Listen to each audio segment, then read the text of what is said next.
ओम नमः शिवाय मेरे प्यारे शिव भक्तों। आज की वीडियो में हम लेने वाले हैं मंत्र जाप से जुड़े कुछ और एडवांस प्रश्नों को। कई सारे आपके प्रश्न जमा हुए थे, तो आज उन्हीं को, जो हमारे एंशिएंट स्क्रिप्चर्स हैं, मतलब मंत्रों की जो हमारी पुस्तकें हैं, ऑथेंटिक पुस्तकें हैं, उन्हीं से निकालकर आपके जो प्रश्न हैं उनके उत्तर देने की कोशिश है, ताकि आपको अपने मंत्र जप में, मंत्र सिद्धि में कोई भी किसी प्रकार का कंफ्यूजन ना रहे। तो मेरे प्यारे शिव भक्तों, आप सभी लोग जो भगवान शिव के जप, शक्ति के जप या अपनी कुंडली के अनुसार नवग्रहों के जप करने की सोच रहे हैं और आपको कई सारी उलझने हैं, कंफ्यूजन है, आज उन्हीं को दूर करते हैं। चलिए आगे वीडियो को बढ़ाते हैं। तो मेरे प्यारे शिव भक्तों, मंत्र जप की पहले भी कई वीडियो बन चुकी हैं, अलग अलग प्रश्न जो हैं उनके उत्तर उसमें दिए जा चुके हैं। ये मंत्र जप की सीरीज की चौथी वीडियो है। आप पुरानी वीडियो जो है प्लेलिस्ट में देख सकते हैं। तो यहाँ पर सबसे पहला कंफ्यूजन आता है कि जप किससे करें, करें नहीं करें, और बहुत सारा आपको जो है आगे पीछे दिमाग हो जाता है और आप साधना ही शुरू अपनी नहीं कर पाते। तो सर्वप्रथम तो मैं कहूंगा कि आप बहुत ज्यादा मत सोचिए, आप सीधे सीधे शुरू करिए। देखिए, उंगली से अगर आप जप करते हैं तो 1 गुना उसका जो है फल बताया गया है। कर उंगली माला जो है, मतलब अपने हाथों की माला, इससे कैसे जप करते हैं। यदि कोई इमरजेंसी और आपके पास कोई साधन नहीं है तो आप उंगलियों से भी जप कर सकते हैं। ये पिछली वीडियो में मैंने आपको पुरानी मंत्र जप की वीडियो में बताया है। तो दूसरा है रेखाओं से गणना करना, जिसको 8 गुना उत्तम बताया गया है।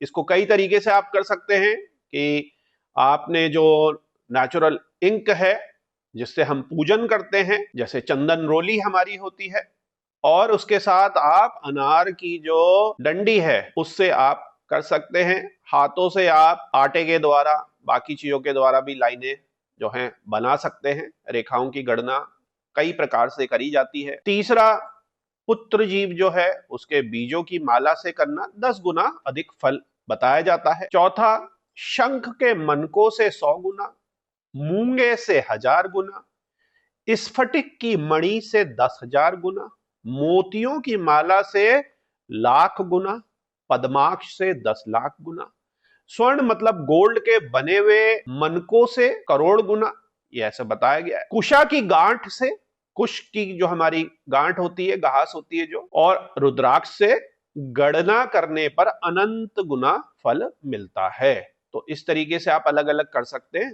तो आप देखेंगे कि कुश से और रुद्राक्ष से अनंत गुना फल मिलता है, जिसमें रुद्राक्ष आपको सबसे इजी रहता है, क्योंकि कुश की गांठ आपको ओरिजिनल मिलती मुश्किल से है, फिर उसको माला बनाने में और माला को खिसकाने में, गणना करने में दिक्कत थोड़ी ज्यादा आपको आती है। इसको आप ऐसे ही बिल्कुल पकड़ के मत चलिएगा। अब डिपेंड इसमें कई सारी चीजें ये भी करती हैं कि रुद्राक्ष कौन से मुखी से आप कर लें। जैसे पंचमुखी रुद्राक्ष से तो सभी कर सकते हैं, लेकिन कोई विशेष आपका कार्य सिद्धि वगैरह है तो ग्रहों के हिसाब से आप वो मुखी रुद्राक्ष की माला से इसको कर सकते हैं। अब जैसे मोतियों की माला है तो चंद्र के लिए, और इसी तरह मूंगे की है तो हनुमान जी के लिए या मंगल के लिए, शंख है तो लक्ष्मी जी के लिए। कई सारे इसके तंत्र की अलग अलग किताबों में, मंत्र की अलग अलग किताबों में बहुत सारे जो है वेरिएशंस दिए गए हैं, तो उस हिसाब से आप चल सकते हैं। अब दूसरा प्रश्न आता है कि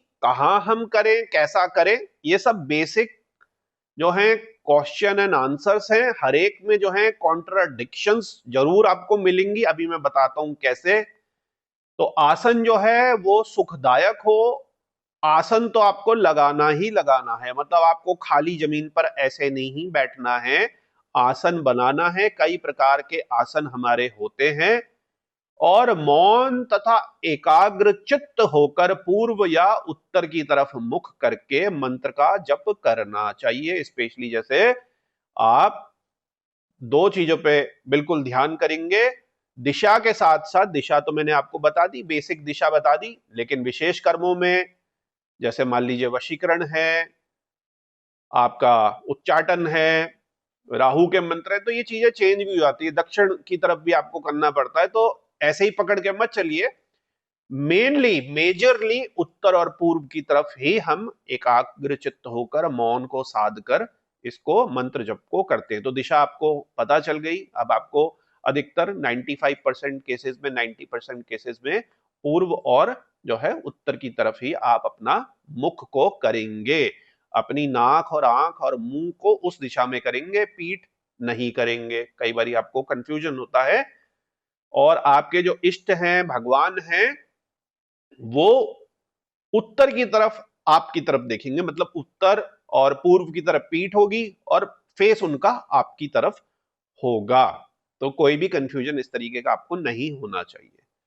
अब किस तरीके से करें, क्या करें? हमने तो कई प्रकार के सुने हैं जो जप होते हैं। आपने सुना ही होगा कि मन में करें, धीरे से बोल के करें, जोर जोर से बोल के करें। पिछली वीडियो में मैंने आपको उनका जो है फर्क बता दिया था।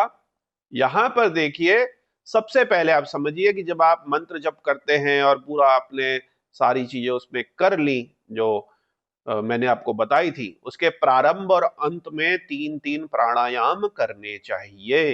प्राणायाम करने ही चाहिए। और भगवान शिव के यदि मंत्र हैं तो बिल्कुल इंपॉर्टेंट हो जाता है। प्राणायाम आपको 3-3 करने हैं। तो जब भी आप जप को प्रारंभ करें और उसका अंत करें, मैंने आपको प्रारंभ भी बताया है, अंत में मैंने आपको बताया कि जल की कुछ बूंदे जो हैं अपने आसन के नीचे हम डालते हैं। अंत भी आपको 3 प्राणायाम के साथ करना चाहिए। और अंत में 108 बार जो उसका बीज है उसका भी जप का जो है प्रावधान होता है। इसी प्रकार श्वास को रोककर 40 बार जप करना चाहिए। तो आप जैसे मान लीजिए 5 माला जप कर रहे हैं, 10 माला जप कर रहे हैं या उससे ज्यादा आप कर रहे हैं, डिपेंड करता है कि किस प्रकार की आपकी साधना है या रेगुलर आप कर रहे हैं। तो आपको शुरुआत और अंत में 3-3 बारी प्राणायाम, 108 बारी जो उसका बीज मंत्र है। बीज मंत्र समझते हैं ना, लक्ष्मी जी का एक बीज मंत्र है, हमारी काली का देवी का एक बीज मंत्र है। तो जैसे श्रृंग एक हमारा बीज मंत्र है, क्लिम हमारा एक बीज मंत्र है, और अंत में 108 बार बीज मंत्र का भी जप करना है। मतलब आपका बीज जो उसका है, जिसमें पूरी मंत्र की ऊर्जा होती है, उसका भी आपने करना है। जैसे मान लीजिए लक्ष्मी जी का एक बीज मंत्र है, हमारी आदि शक्ति काली का एक बीज मंत्र है, तो उसका भी आपने केवल बीज बीज का मंत्र करना है। जैसे मान लीजिए श्रृंग हमारा बीज मंत्र है, तो आपको 108 बारी उस बीज का भी जप करना है। और श्वास को रोककर 40 बार जप करना चाहिए।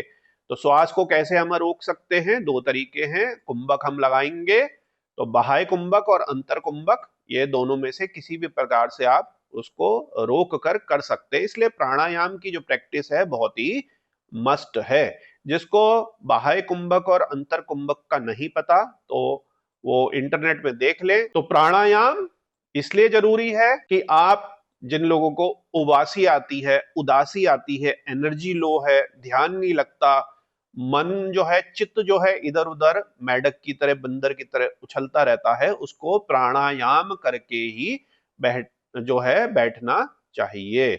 बल्कि मैं तो ये कहूंगा जो प्राणायाम कम करते हैं उनको 3-3 प्राणायाम की जगह कम से कम 11-11 या 21-21 बारी प्राणायाम करना ही चाहिए। और प्राणायाम के साथ साथ यदि आपको पूर्ण सिद्धि वाला आप कुछ कार्य कर रहे हैं, 1.25 लाख, 5 लाख, 6 लाख, 24 लाख भगवान शिव के जप, तो आपको यम नियम षटकर्म आदि का भी प्रयोग इसमें करना ही चाहिए। अब प्रश्न आता है कि जप कहां करें?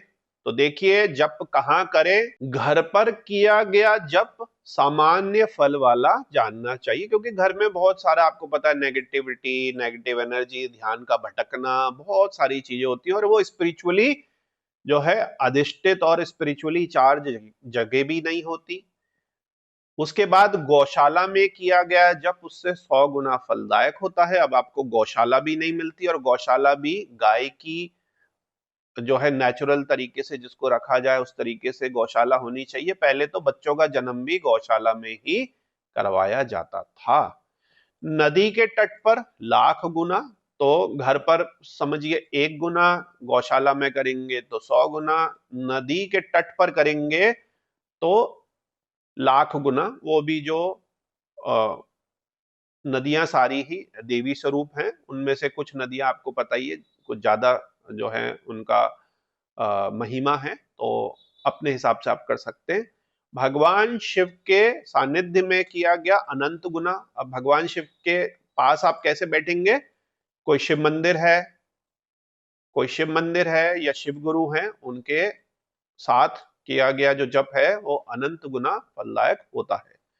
समुद्र के तट पर, देव सरोवर पर, मतलब कि देव सरोवर जैसे हमारे उत्तराखंड में बहुत सारे लेक्स हैं, छुपी हुई लेक्स हैं, कई लोगों को पता है, और बताई नहीं जाती, गंदगी वहां बहुत ज्यादा हो जाएगी, तो कई छुपी हुई गुफाएं भी हैं, या वहां पे जाना जो है दुर्गम है, तो वहां पर भी साधना होती है। पर्वत क्षेत्र हैं, देवालय हैं, गुरु के पवित्र आश्रम है। पवित्र आश्रम, अब आश्रम जो है पवित्र होना चाहिए, वहां जो सब कुछ है वो सात्विकता होनी चाहिए, वहां पर करोड़ गुना फलदायक होता है। और भगवान शिव सूर्य, गुरु, दीपक, गौ और जल के समक्ष जप जो कर्म है श्रेष्ठ माना जाता है। इसलिए जब आप जप कर्म कर रहे हैं, मजबूरी है कि आप गुरु आश्रम में या किसी अच्छे आश्रम में नहीं आ सकते, आपके पास गौशाला भी नहीं है, घर ही आपकी मजबूरी है, तो आप उसको थोड़ा सा ऊर्जावान बना ले। कैसे बना ले? भगवान शिव के अपने वहां पे स्थापना करें, शिवलिंग रखें, मूर्ति रखें। आप अपने गुरु की जो चरण पादुका है, चरण पादुका नहीं है तो गुरु की जो फोटो है वो वहां पे रखिए। सूर्यदेव जो है, सूर्यदेव के दर्शन करिए। दीपक आपको जलाना ही है, आपको पता ही है, मैंने बात को बता ही रखा है, हर जप में दीपक जलेगा। गौ माता आपको मिलेंगी नहीं, तो उनका आप ध्यान कर सकते हैं, और एक जल का लोटा एडिशनल आप अपने साथ रखते हैं, तो इन चीजों को आप अपने जप में ऐड कर सकते हैं। इससे जो है आपके जो जप के कर्म हैं वो श्रेष्ठ बनते हैं। घर में रहकर भी आप उसको थोड़ा सा और ज्यादा ऊर्जावान बना सकते हैं। और इनमें से बाकी चीजों में से आप कहीं पे ध्यान वगैरह कर सकते हैं, तो उससे अच्छी तो कोई बात है ही नहीं।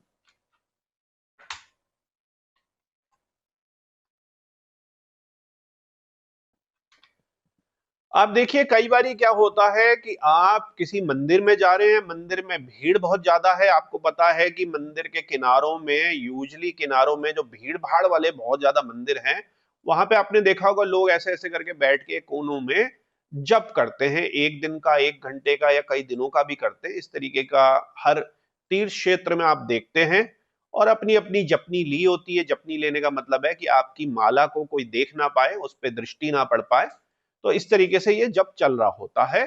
और आपके मान लीजिए घर में भी कमरा है, और कुछ इस तरीके की स्थिति कि आपके जो पार्टनर है या घर के जो सदस्य हैं वो आते जाते रहेंगे, तो इस तरीके की अब लिमिटेशन क्योंकि बहुत ज्यादा होती है आजकल, तो यहां पर देखिए क्या इंपॉर्टेंट चीज है। दूषित वायु, आपके आसपास पोल्यूशन बहुत ज्यादा है, गंदगी बहुत ज्यादा है, कूड़े का डंपिंग ग्राउंड है, आप हाईवे वगैरह या कोई ऐसी फैक्ट्री वैक्ट्री के पास है जिसमें दूषित वायु बहुत है, या उड़ उड़ के आपके पास आती है। सूप की वायु, जिससे हम अपना अनाज को फटकते हैं, उसकी वायु आ रही है फटकने की। दूसरे प्राणियों की जो वायु है, या जानवरों के मुख से निकली हुई जो वायु है, इनका संपर्क होने से मनुष्यों के पुण्यों को जो है वो खत्म होते हैं, नष्ट होता है।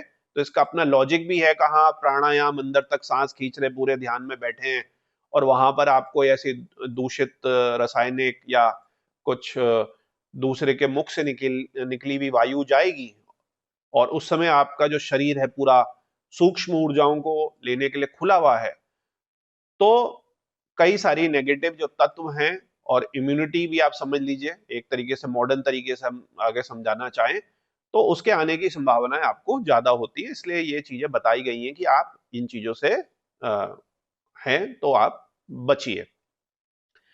पगड़ी धारण करके, कई लोग पगड़ी जो है धारण करके जब करते हैं तो उसकी मना करते हैं।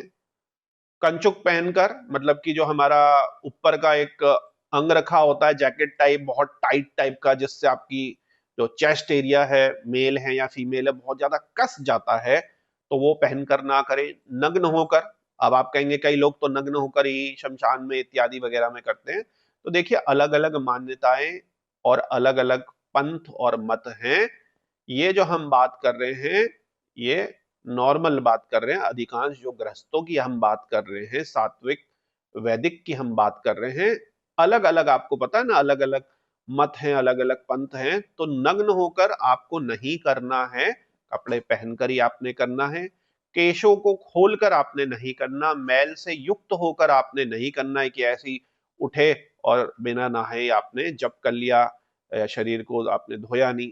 अब अपवित्र हाथ से, हाथ जो है हमारा कई जगह अपवित्र होता है, आपको पता ही है कि बार बार ही हमें आचमनी करके अपने जो है हाथ को धोना पड़ता है। अशुद्ध होकर और बातचीत करते हुए कभी भी जप नहीं करना चाहिए। आपने देखा होगा बहुत सारे लोग बस दिखाने के लिए, जपनी दिखाने के लिए माला ले ली और वो घुमाते रह रहे हैं और बात करते रह रहे हैं, मोबाइल देखते रह रहे हैं। उसका तो कोई फायदा ही नहीं है, क्योंकि मन तो आपको उसके साथ जुड़ा ही नहीं।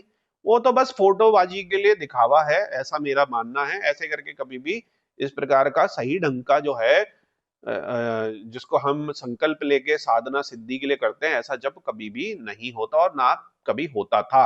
ये तो सोशल मीडिया के बाद से आप देख रहे होंगे कि इसका बड़ा ज्यादा हो गया कि बाइक में भी जा रहे हैं कहीं हैं तो वो बाइक में बैठे बैठे जप कर रहे हैं। तो वो सब अपनी अपनी सोच है, लेकिन अशुद्ध होकर और बातचीत करते हुए कभी भी जप नहीं करना चाहिए, क्योंकि आपने मंत्र जप के बीच में किसी से बातचीत कर दिया, वो तो खंडित हो गया ना, वो तो खंडित हो गया। सूर्य, अग्नि, ब्राह्मण, देवता, अन्य श्रेष्ठ पुरुषों के समीप उनकी ओर पीठ करके जप नहीं करना चाहिए। और फिर से सिर पर पगड़ी रखकर, कुर्ता पहनकर, नंगा होकर, बाल खोलकर, गले में कपड़ा लपेटकर, मतलब जैसे मफलर नुमा टाइप का लपेटकर टाइट, अशुद्ध हाथ लेकर, संपूर्ण शरीर से अशुद्ध रहकर विलासता पूर्वक कभी भी जप नहीं करना चाहिए। तो ये दो बारी देखिए अलग अलग ग्रंथों से मैंने आपको बता दिया कि सूर्य की तरफ आप पीठ नहीं करेंगे, अग्नि की तरफ पीठ नहीं करेंगे, ब्राह्मण देवता की तरफ आप पीठ नहीं करेंगे, गुरु की तरफ आप पीठ नहीं करेंगे, देवों की मूर्ति आपने अपनी पीठ के पीछे रख ली, वैसे आप नहीं करेंगे, श्रेष्ठ जो पुरुष हैं उनकी तरफ पीठ करके जप नहीं करेंगे।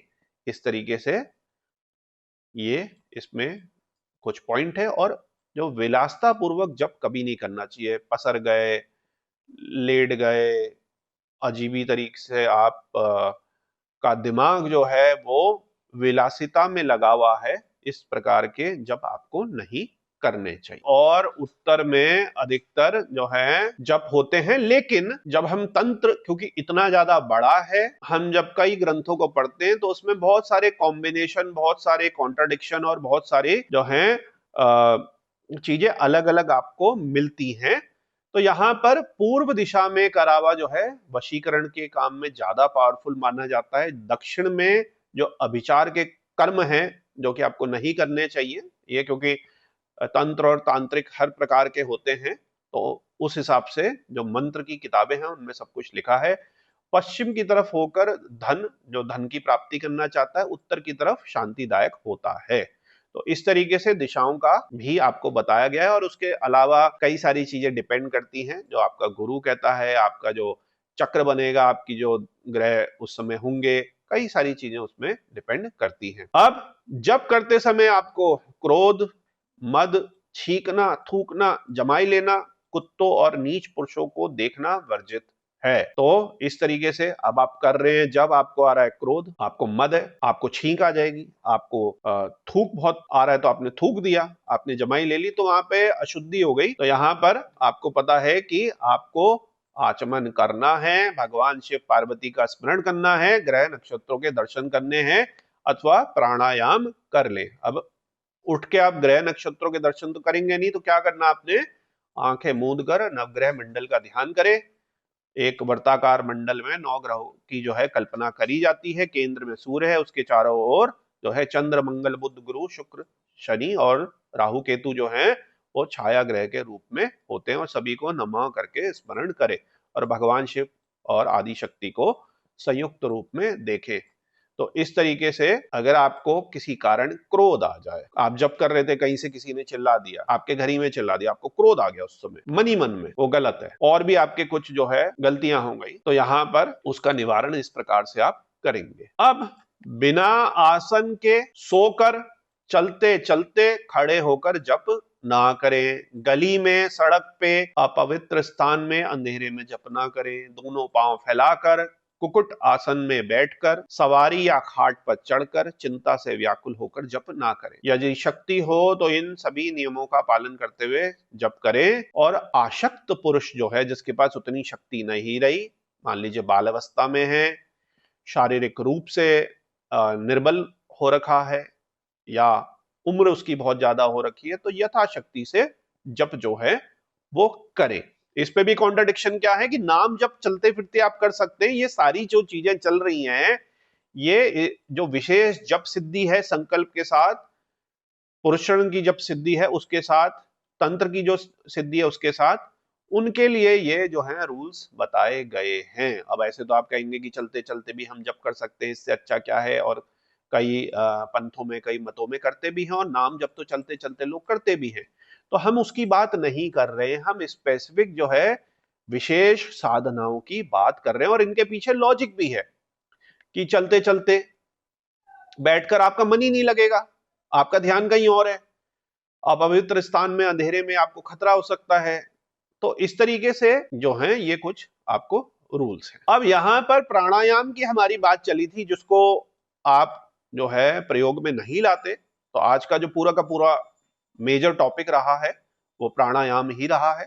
तो जो प्राणायाम पूर्वक जप होता है उसको हम सगर्भ जप कहते हैं, मतलब प्राणायाम के साथ ही आप उसको जप कर रहे हैं। और यदि उसके बिना भी आप कर रहे हैं, क्योंकि बहुत टाइम कंज्यूमिंग और डिफिकल्ट है, और उसके लिए एक साधना शक्ति भी बहुत अच्छी चाहिए, उसके लिए आप क्या करेंगे कि आपने अगर्भ जप करा, लेकिन अंत में और शुरुआत में जैसे मैंने आपको बताया, कम से कम प्राणायाम 3 बारी, 5 बारी, 11 बारी, 21 बारी आप उसको कर लीजिए। और आपको पता ही है बीज मंत्र भी 108 बारी आपको करना। और इसके साथ साथ और भी कई सारी चीजें हैं, जैसे कि अपने इष्ट का जाप भी एक माला करना है, और जो गुरु मंत्र आपने गुरु का जो रोज माला जप करनी है वो तो होनी ही होनी होती है। तो ये बेसिक चीजें बताने की मेरे ख्याल से बार बार जरूरत नहीं है। इसलिए मंत्र जप की जो पहली, दूसरी, तीसरी अन्य प्लेलिस्ट में आप वीडियो देखेंगे, कृपया उनको भी आप देखिए। अब हम बात करते हैं कैसे जप करें। वाचिक जप जो है 1 गुना फल देता है, उपांशु जो है 100 गुना देता है,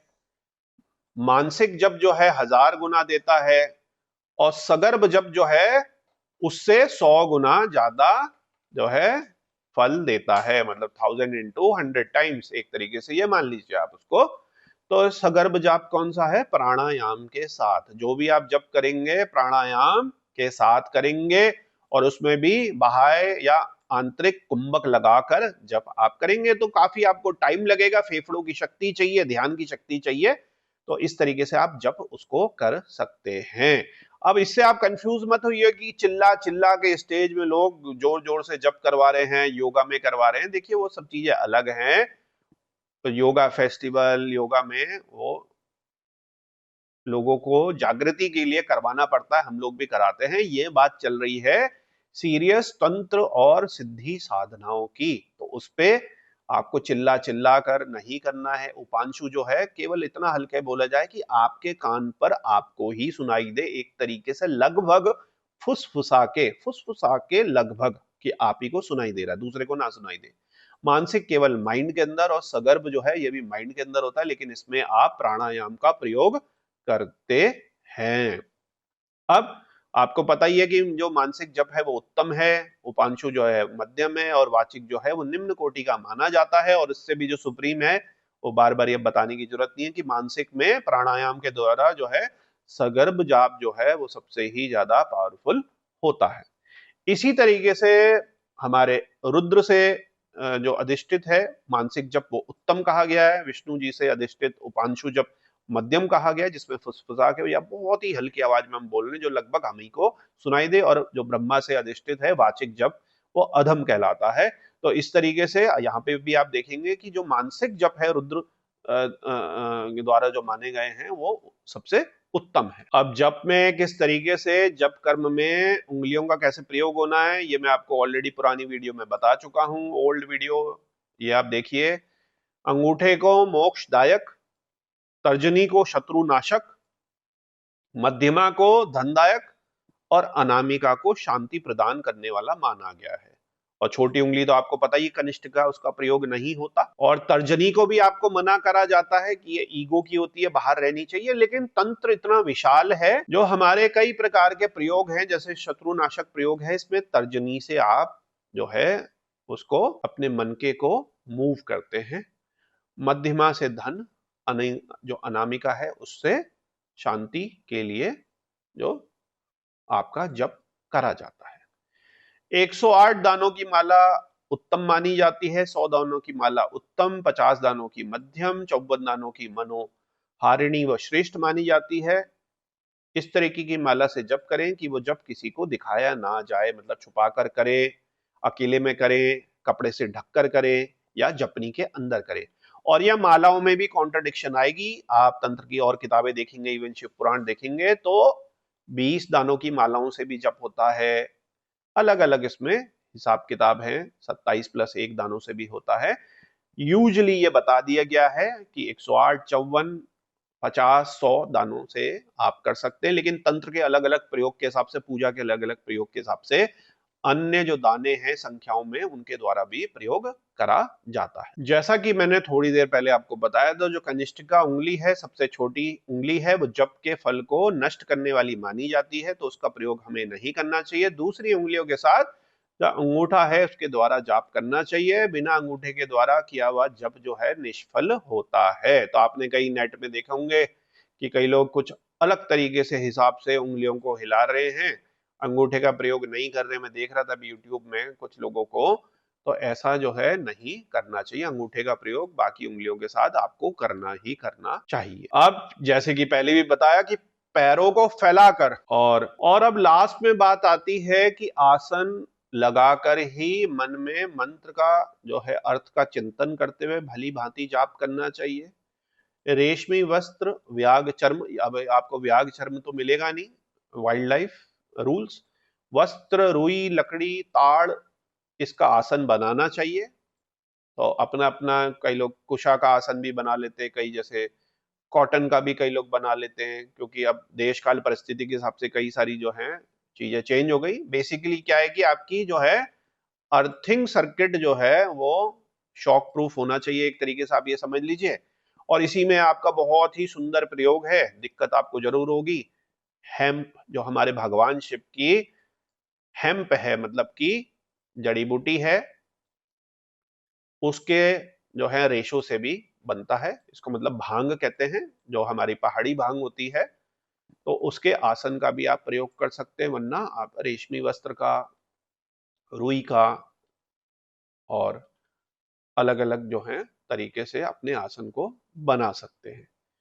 और सबसे इंपॉर्टेंट इसमें क्या बात है, मंत्र के अर्थ का चिंतन करते हुए, कि मंत्र है, आपको पता ही नहीं मंत्र कौन है, मंत्र का ऋषि कौन है, मंत्र के देवता कौन है, उसमें बीज मंत्र क्या है, उसकी जप संख्या क्या है, उसका मतलब क्या है, तो उसका न्यास क्या है, ये सब चीजें आपको पता ही नहीं, तो आपका वो नहीं होगा। कीलित है, कीलित नहीं है, कीलन कैसे खोलना है। और जब आपको टाइम हो जाएगा, अच्छे गुरु आपको और प्राप्त होंगे, कोई अभी आपको टेंशन की जरूरत नहीं है। आप सीधे मंत्र जप को शुरू करिए। उसके बाद जो उसके 10 संस्कार हैं, ताड़न है, बोधन है, वो सब चीजें धीरे धीरे आपको खुद ब खुद रास्ते खुलते चले जाएंगे। आप ये समझिए कि एक्चुअल में बच्चे को नर्सरी में एडमिशन हो रहा है, तो जो वो कर रहा है, थोड़ा गलत सही सब बढ़िया है, वो अच्छे की तरफ ही परफेक्ट होता चला जाएगा। अब आप ये नहीं सोच सकते कि इसको 8th का हम शुरू से ही बताएं, तो फिर 8th का क्यों, तो 12th का बताएं। और 12th का भी क्यों, फिर हम ग्रेजुएशन का, पोस्ट ग्रेजुएशन का, पीएचडी लेवल का बता दें। तो अगर आप छोटे से बच्चे को पीएचडी लेवल का बताएंगे, तो उसका तो दिमाग फट जाएगा बेचारे का, या वो ड्रॉप आउट हो जाएगा। तो यहां पर आपको उसी तरीके से तंत्र मंत्र यंत्र में, साधना में, शिव साधना में, शक्ति साधना में, यहां तक कि श्री यंत्र की जो हमारी साधना है, योग साधना है, ललिता माँ त्रिपुरा सुंदरी की साधना है, कोई सी भी साधना है, उसमें धीरे धीरे ही आप आगे को बढ़ते हैं। धीरे धीरे ही त्राटक में भी आप आगे बढ़ते हैं। पहले ही दिन आप पीएचडी लेवल का नहीं हो पाएंगे। तो यहाँ पर उम्मीद है कि सब कुछ आपको क्लियर हो गया। तो मेरे प्यारे शिव भक्तों, उम्मीद है इस छोटी सी वीडियो से जो आपके मन में कई सारे प्रश्न थे, जो कंफ्यूजन था, वो जरूर दूर हुआ होगा।